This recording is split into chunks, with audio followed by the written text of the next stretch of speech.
षण्मुख सुन्दर शङ्करपुत्र पार्वती नन्दन पालय मां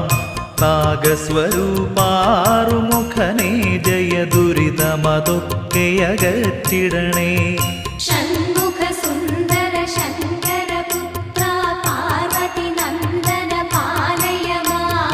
नागस्वरूपारुमुखने जय दुरितमതൊക്കെയകറ്റിടണേ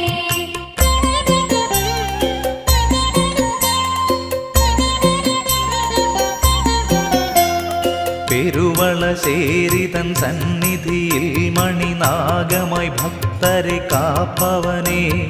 ശതശത പാപമകറ്റിടണേ ഹര പാർവതി പുത്ര മാം പാഹി പെരുവളശ്ശേരി തൻ സന്നിധിയിൽ മണിനാഗമായി ഭക്തരെ കാപ്പവനേ